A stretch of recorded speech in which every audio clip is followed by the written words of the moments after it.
Ao nosso curso História, Moda e Formas Artísticas, por Gilda de Mello Souza e Paulo Emílio Salles Gomes. Eu me chamo Júlia Falcone, eu sou doutoranda do Programa de História Social da USP. Eu estudo moda já faz algum tempo, porque eu fiz pesquisa de iniciação científica sobre moda, também o mestrado e agora o doutorado, que na verdade estou enfocando mais a questão da indústria da seda aqui no Brasil, mas eu penso, claro, a indústria da seda como um segmento da indústria têxtil diretamente relacionado à moda, então não é que eu exatamente superei esse tema da moda na minha pesquisa. E, enfim, acho que é isso. Vitor, dá um oi aí, se apresenta. Boa noite, gente. Só vou me apresentar hoje, não é o meu dia de falar muito, mas eu sou o Vitor Vigneron, né? Eu também sou pós-graduando do programa em História Social da Universidade de São Paulo, então eu e a Julia, nós somos colegas de doutorado. Eu não sou um especialista em moda, na verdade a ideia era justamente a gente pensar coisas novas a partir desse encontro que para a gente tem um pouco de novidade, então é bom que vocês saibam disso, né? Tem um lado meio de laboratório, de experiência aqui no que vocês estão vendo. Eu pesquiso, a gente vai falar um pouco sobre isso amanhã, a obra do crítico de cinema Paulo Emílio Salles Gomes. E aí a proposta é tentar pensar em como essa figura tangencia algumas questões relativas à moda e mais do que isso ao figurino, né? Pensando já no cinema. Mas eu vou parar por aqui, gente, é isso. Bom, então, já aproveitando essa oportunidade que a gente está em público também, eu queria agradecer a você, Vitor, por ter me chamado para esse curso, porque a ideia do curso veio do Vitor. Então, a Gilda é uma autora que, enfim, depois posso contar um pouco para vocês, mas acho que ela marcou muito a minha trajetória de pesquisa também, e assim que o Vitor falou que ele estudava Paulo Emílio, e ele perguntou se eu lia a Gilda, eu falei que sim, já emendou, vamos dar um curso, enfim, foi um plano que ficou um pouco em banho-maria, mas a gente conseguiu fazer dar certo, e que bom que vocês se interessaram, que vocês estão aqui. Bom, e da mesma forma que o Vitor, ele diz que ele não é especialista em moda, eu também sou especialista em Gilda, eu sei que ela é uma autora que atrai muito interesse do campo acadêmico e de pesquisas também realizadas de forma independente até hoje, então se eventualmente eu deixar alguma lacuna, ou se tiver alguém aqui que, enfim, quiser complementar alguma informação, fique mais que à vontade, porque eu também partilho dessa curiosidade e interesse pela Gilda, mas também não estou aqui como especialista. Bom, gente, então, oficialmente, dando o pontapé inicial ao nosso curso, a aula de hoje eu intitulei A Moda às Margens. E a moda às margens pensada, então, em dois sentidos, principalmente. Pensada primeiro como que a moda ela esteve, né, às margens do campo acadêmico durante um tempo significativo, né, porque até mesmo quando outras disciplinas consideradas menos pertencentes ao campo acadêmico, digamos, elas já estavam sendo inclusas, né, nas discussões, nas pesquisas, a moda ela ainda permaneceu mais ou menos às margens,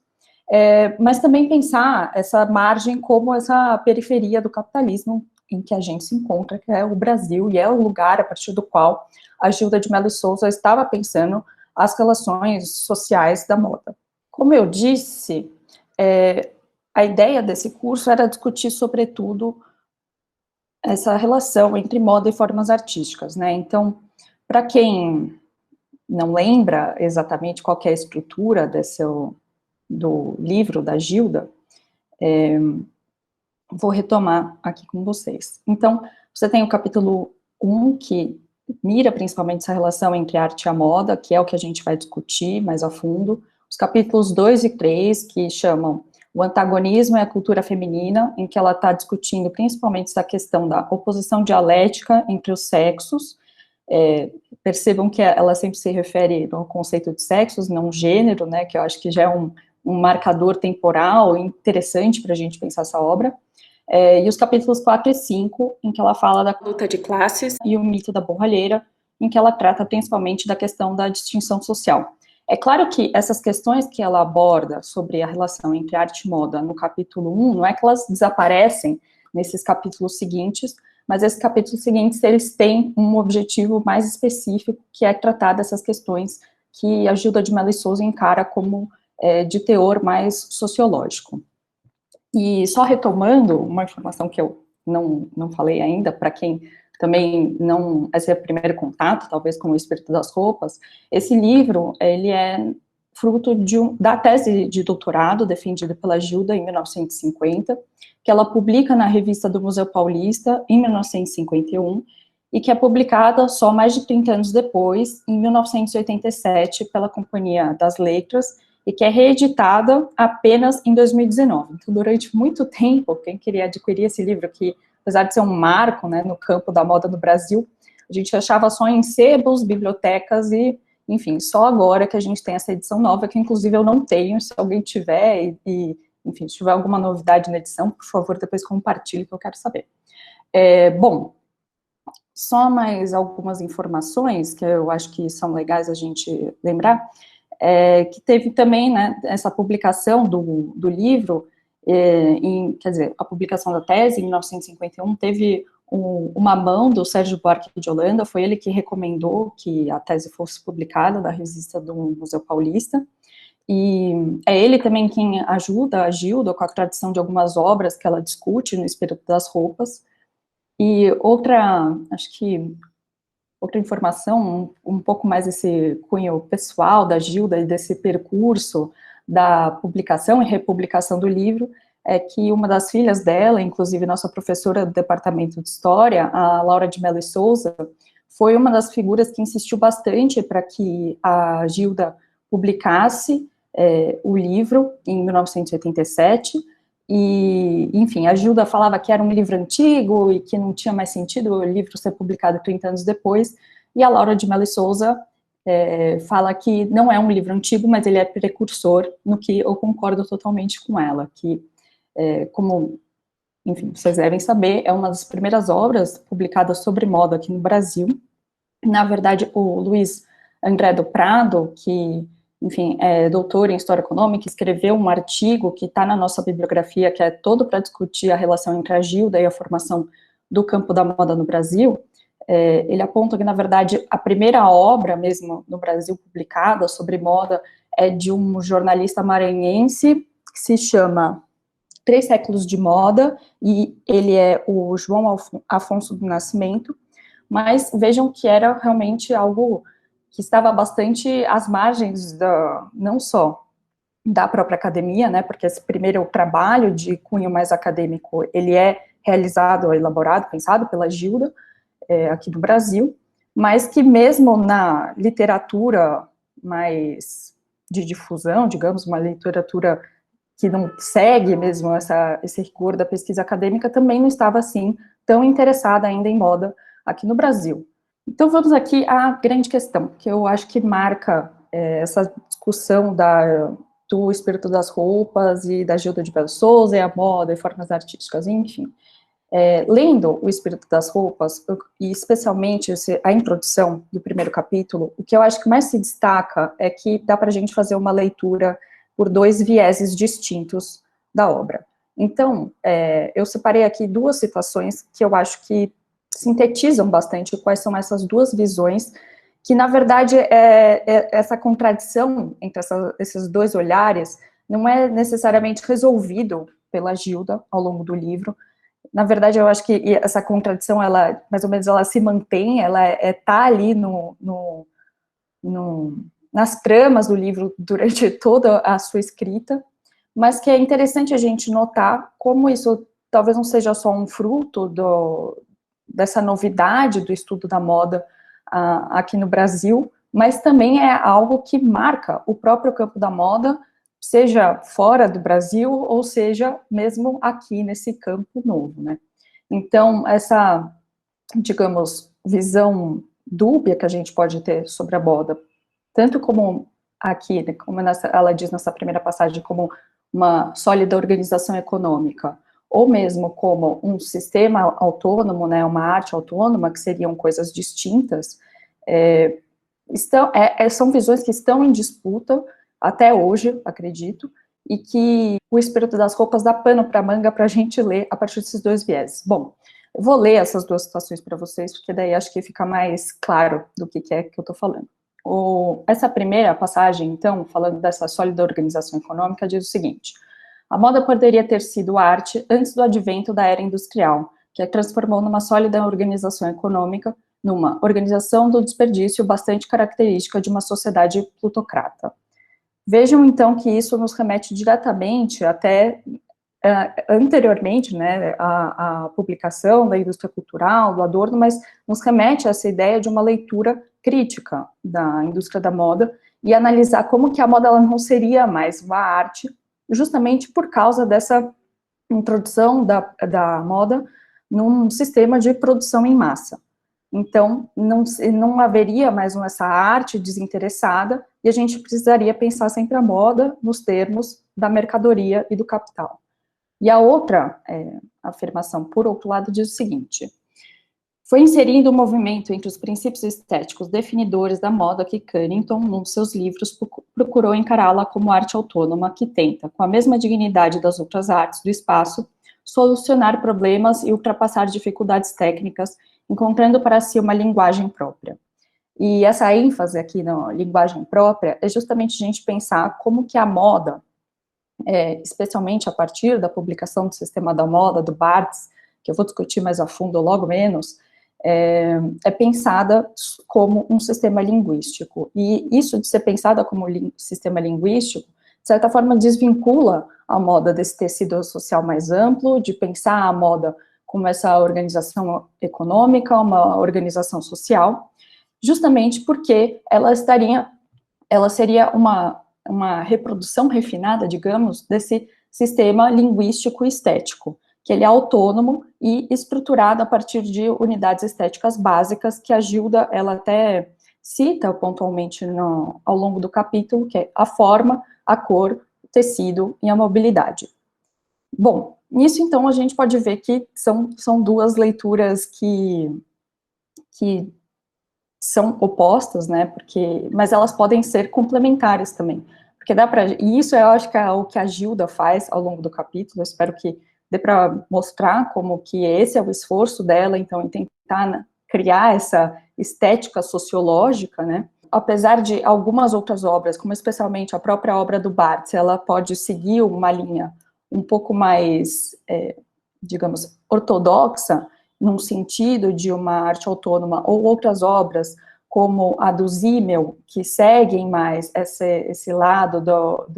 da moda como uma organização social, uma organização econômica. Na Gilda, a gente pode ver como que existe esse esforço por costurar uma análise à outra.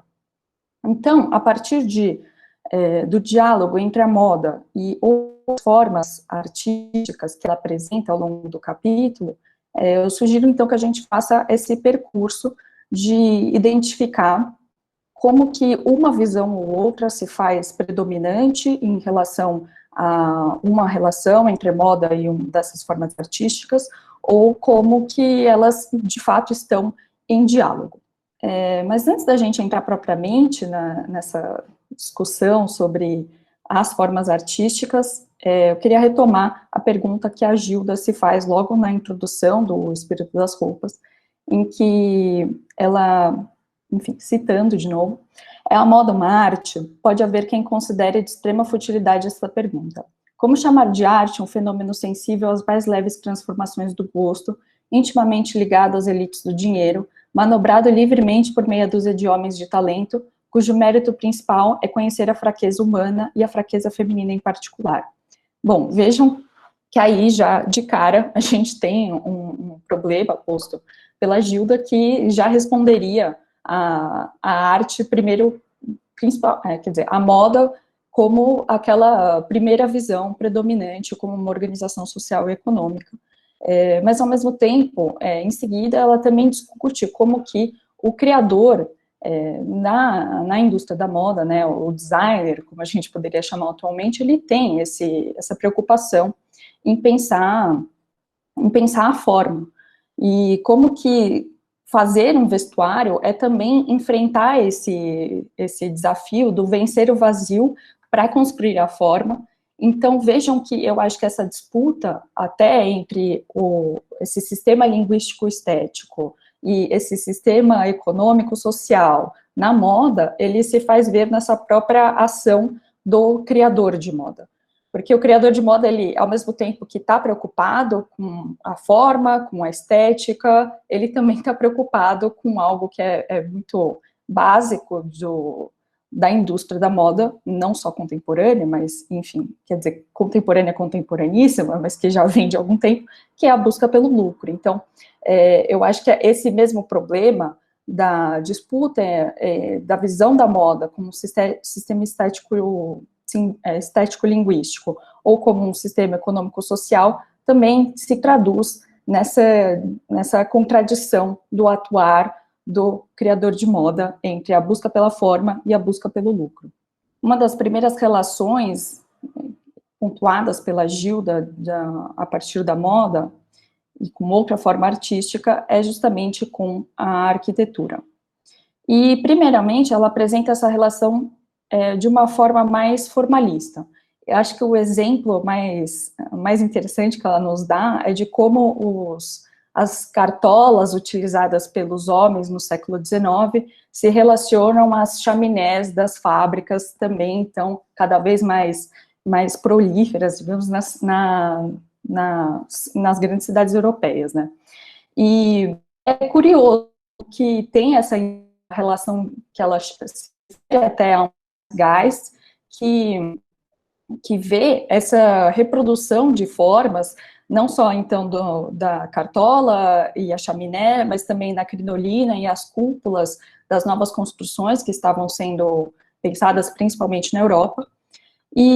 Mas essa relação do Zeitgeist, ele poderia ter ido também para além da forma, né? Então, para além da reprodução dessas formas entre o vestuário e a arquitetura.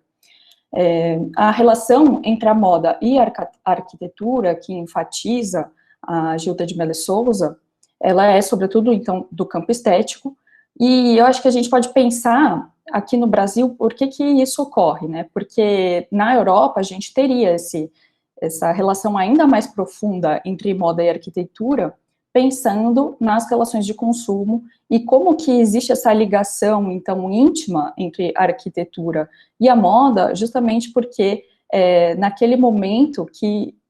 surgem não só as grands magasins, né, como o Le Bon Marché em Paris, ou a Harrods na Inglaterra,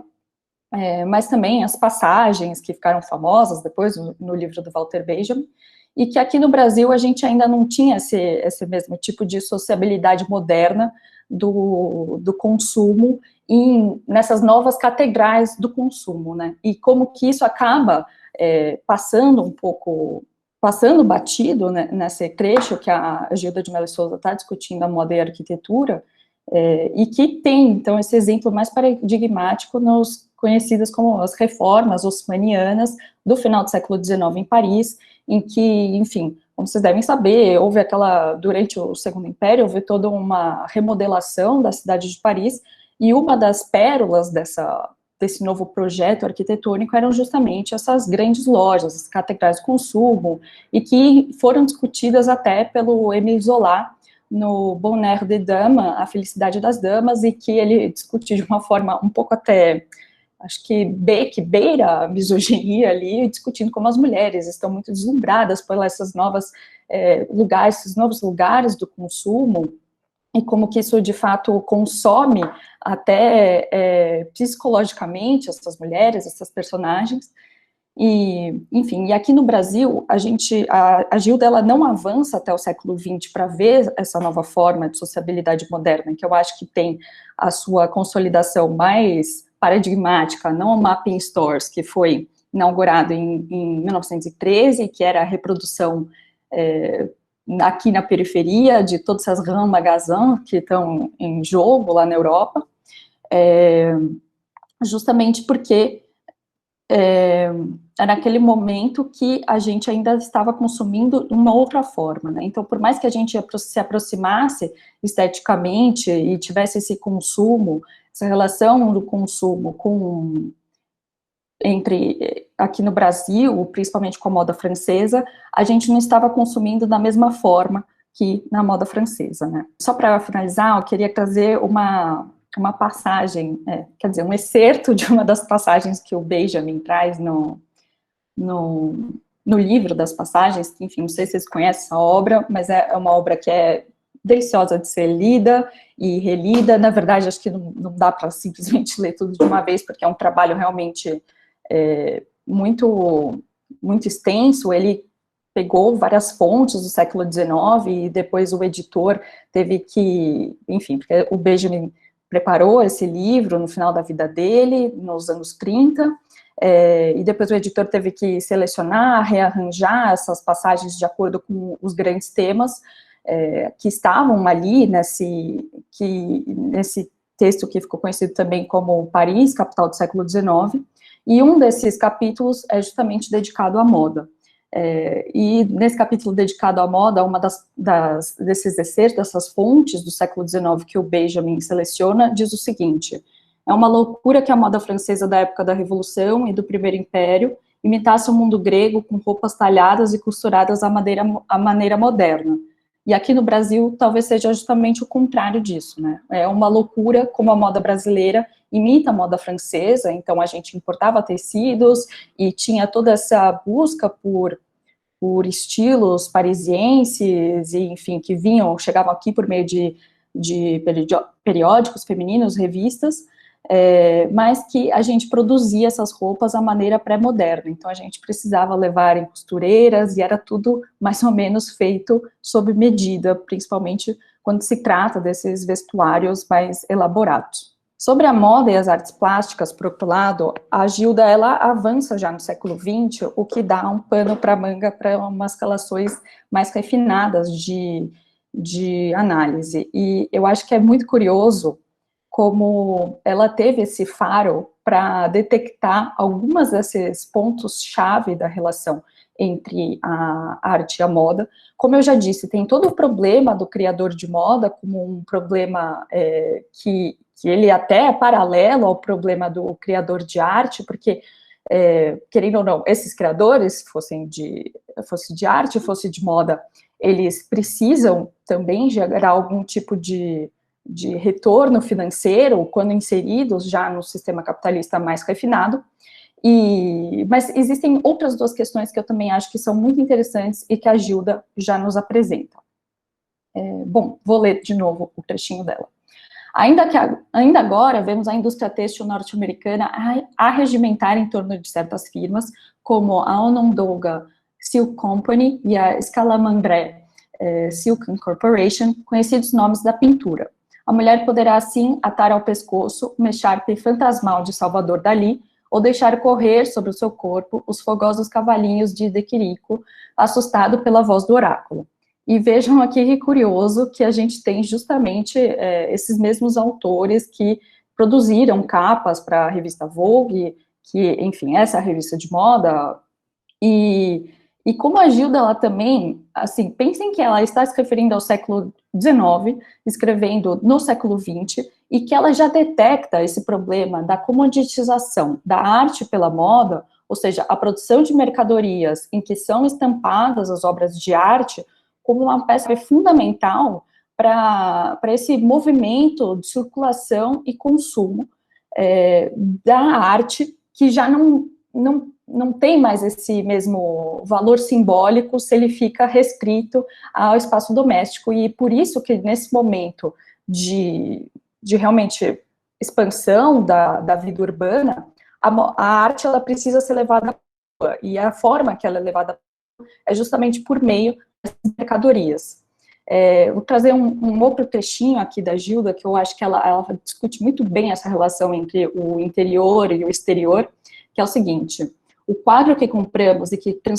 se transfere do estúdio do artista à parede da nossa sala, de alguma forma permanece no exterior e em nada o alteramos. Mas o vestido que escolhemos atentamente na modista ou no magazão Bon Marché não tem moldura alguma que o contenha, e nos completamos com um corpo, o colorido, os gestos, a obra que o artista nos confiou inacabada. E vejam que, então, é justamente isso, né, de você colocar a arte já nessa versão comodificada, em circulação no âmbito urbano. E que eu acho que a gente pode até ir um pouco mais longe,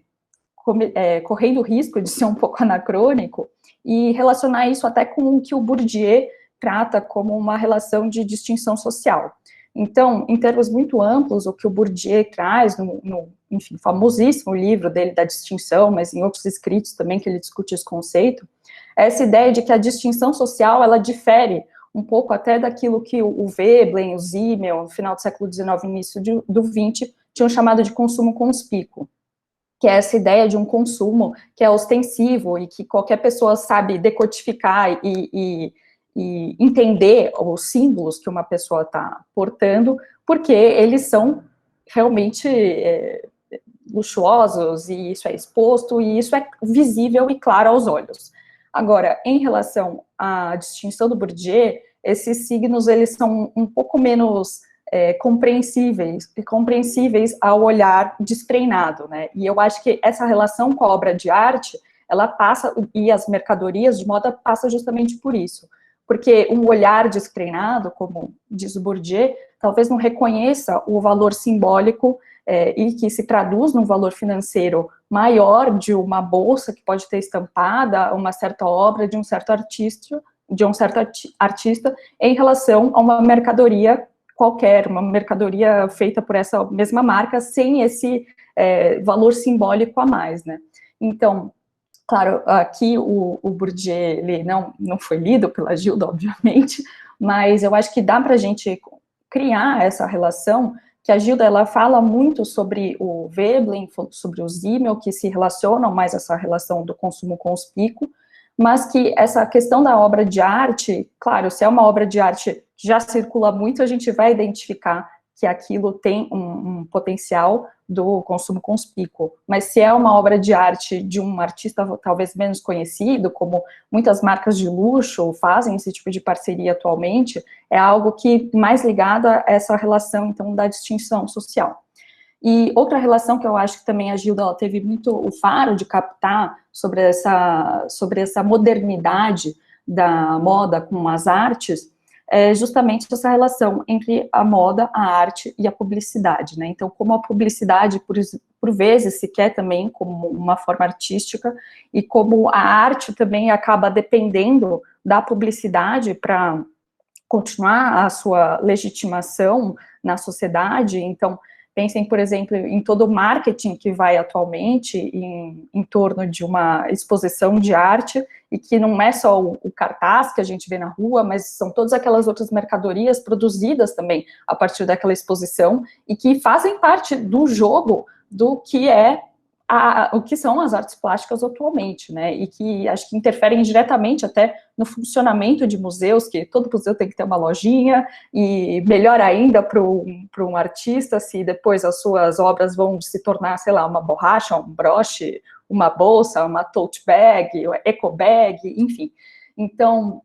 é claro que esse mecanismo todo da moda com as artes, ele vai se refinando no século XX, ele tem, assim, o seu patamar de excelência vivido agora no século XXI, em que até marcas de luxo agora são donas de museus, né? Vejam, por exemplo, a Fundação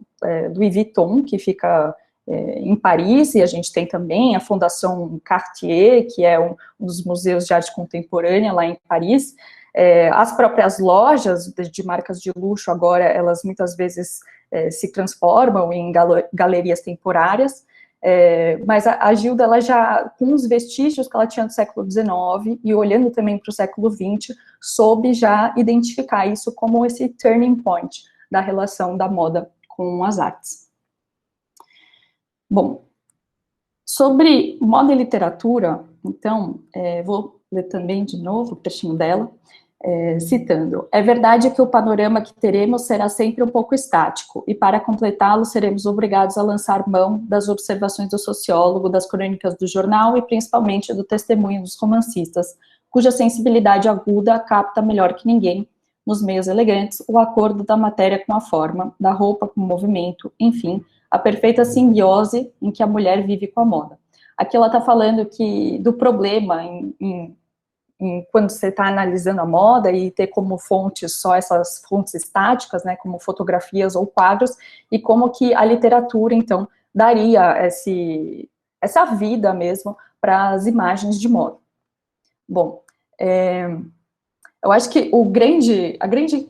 problema aí que a gente tem é que vejam como que você tratar da moda a partir da literatura é como se fosse um vestuário duplamente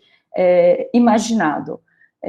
Isso porque, agora pensando nas categorias que o Barthes traz depois, quando ele escreve o Sistema da Moda, em 1967, mas que ele já tinha apresentado em alguns textos anteriores, principalmente dos anos 50, ele faz essa categorização dos tipos de vestuário, né? Então, ele fala do vestuário escrito, que é aquele que é descrito em revistas ou mesmo na literatura, o vestuário visual, que é do desenho ou da pintura, da fotografia, e o vestuário real, que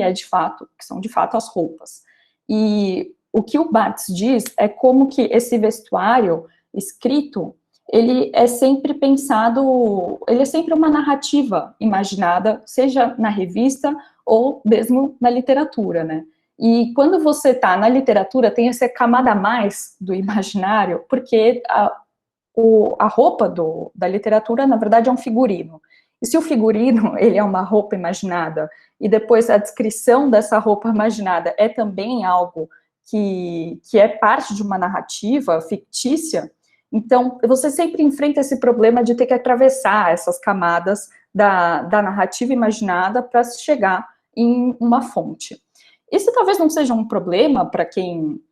analisa, principalmente a literatura, mas pode ser um problema para quem está fazendo uma pesquisa histórica, né? Porque a Gilda, ela até não faz muito esse discernimento no primeiro capítulo. Esses trechos que ela cita, principalmente do Proust, eles são muito mais ilustrativos do que propriamente analisados no primeiro capítulo,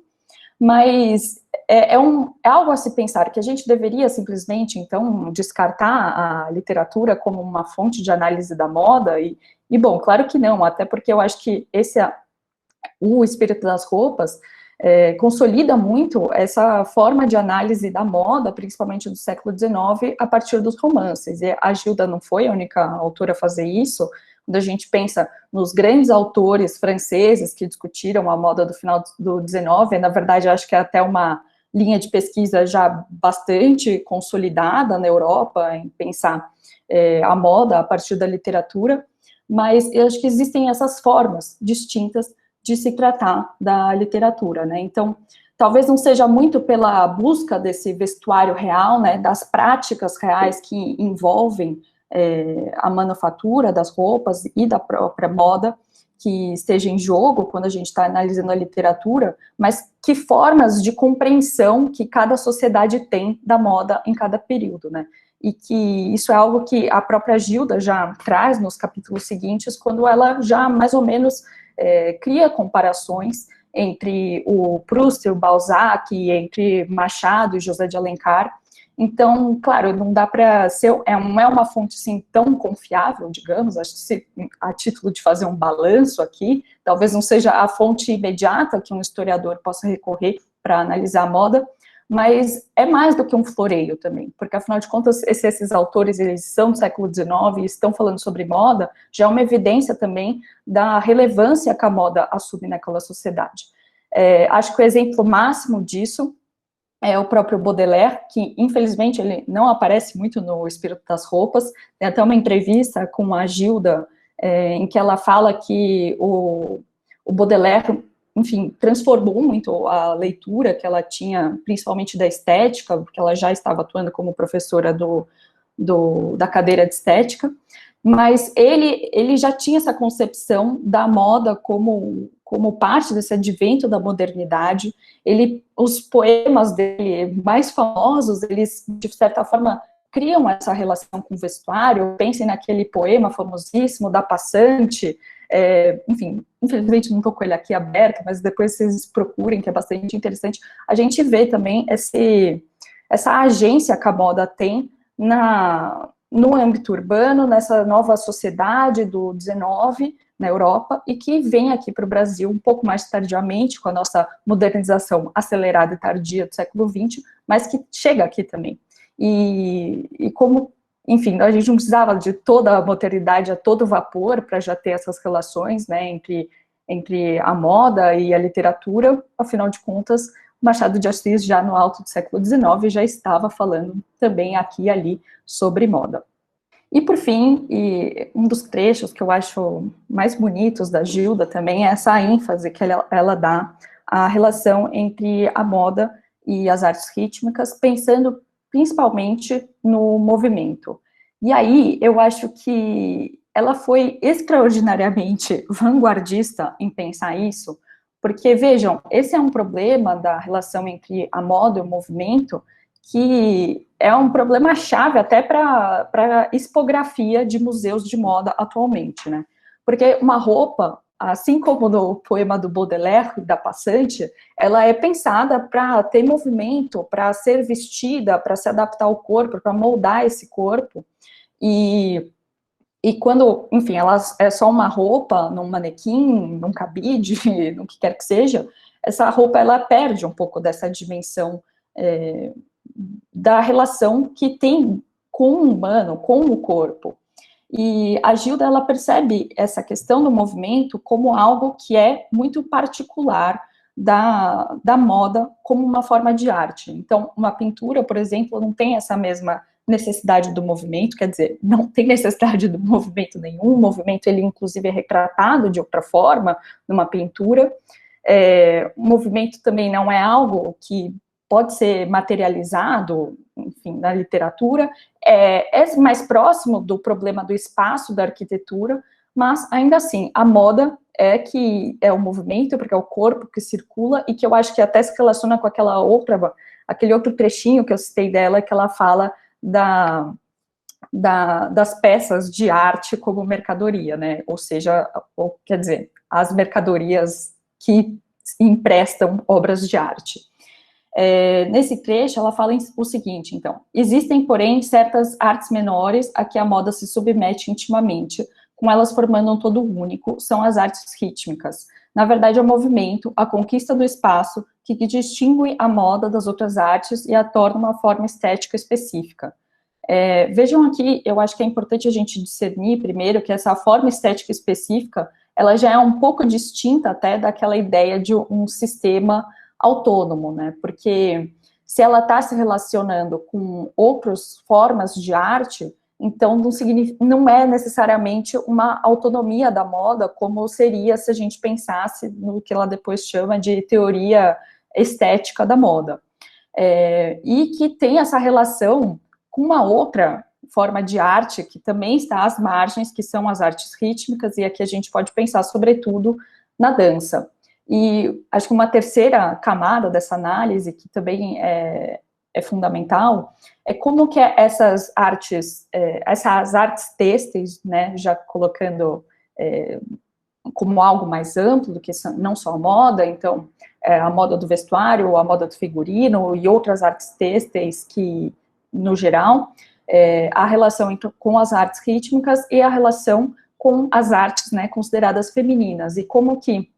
essa figura da artista feminina que está às margens também se insere no campo das artes por meio dessas outras artes também consideradas periféricas. Acho que o exemplo mais paradigmático disso vem justamente das vanguardas russas, lá no começo do século XX, mas também já do final do século XIX, em que eram as mulheres que se destacavam como as grandes artistas daquele momento das artes plásticas, e eram artes plásticas ligadas, sobretudo, ao têxtil e à confecção de figurino,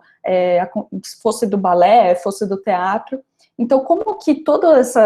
essas digamos, artes e artistas marginalizadas acabam convergindo para uma experiência comum e que, enfim, no caso das artes rítmicas e da moda, tem esse ponto em comum do movimento e da necessidade do movimento, né?